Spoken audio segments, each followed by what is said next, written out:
Assalamualaikum warahmatullahi wabarakatuh. Hai sahabat sehat, perkenalkan nama saya Puan Gadi Kinanti dari kelas IKM A4 dengan nomor NIM 2111217010.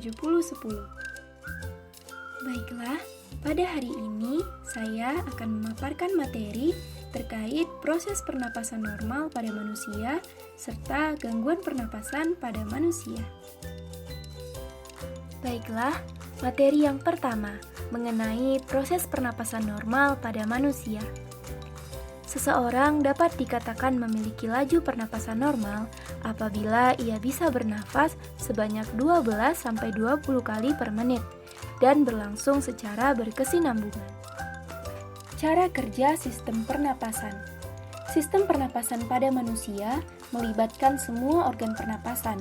Organ-organ ini bekerja sama untuk membantu tubuh dalam pertukaran gas antara paru-paru dan pembuluh darah, yang kemudian akan disalurkan ke seluruh bagian tubuh atau dihembuskan ke udara.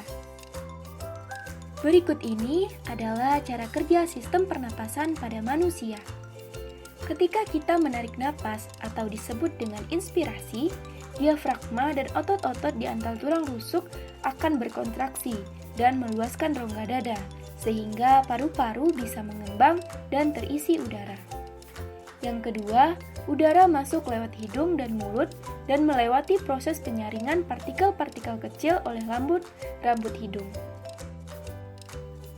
Selanjutnya, materi yang kedua mengenai salah satu gangguan yang menyerang sistem pernapasan pada manusia. Salah satu gangguan proses pernapasan pada manusia yaitu asma.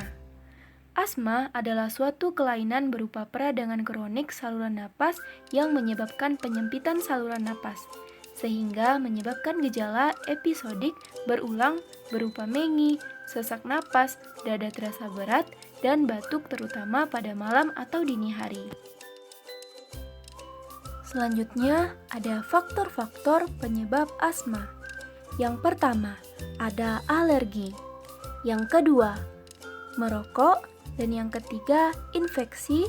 Dan keempat, faktor cuaca. Serta yang terakhir, emosi yang kuat. Baiklah, pada video berikut ini, kita akan sama-sama melihat gangguan pernapasan yang disebabkan oleh penyakit asma ini. Baik, dari video ini kita dapat melihat udara atau oksigen diambil melalui mulut dan hidung, kemudian melewati trakea, dan sampai di paru-paru. Di paru-paru yang sehat, oksigen dibawa ke dalam tubuh melalui bronkus dan masuk ke dalam sel darah melalui alveoli atau alveolus. Jika seorang memiliki asma, yang dapat ditimbulkan seperti mulai mengi, dada akan terasa sempit, dan mungkin terengah-engah. Penyebabnya, otot-otot di dinding saluran udara mengencangkan dan permukaan bagian dalam membengkak, sehingga menyebabkan oksigen terlalu sempit. Asma dapat dipicu oleh alergi seperti debu, kondisi cuaca, dan lain-lain sebagainya. Apabila udara menyempit, akan lebih sulit untuk bernapas, sehingga para penderita asma dapat menggunakan pereda seperti inhaler. Inhaler dapat digunakan untuk memperluas saluran pernapasan penderita asma. Inhaler ini mengandung gas yang mendorong obat ke saluran pernapasan, sehingga dinding otot rileks dan pernapasan terbuka ketika saluran udara melebar dan dapat lebih mudah untuk bernapas. Selanjutnya, ada tips pertolongan pertama penyakit asma. Yang pertama, tenangkan penderita. Yang kedua, bantu penderita untuk duduk dan istirahat. Yang ketiga, bantu penderita mengambilkan atau mencarikan obat. Yang keempat, biarkan penderita menggunakan obat inhalernya sendiri. Yang kelima, sebisa mungkin hindari penderita dari sumber alergi.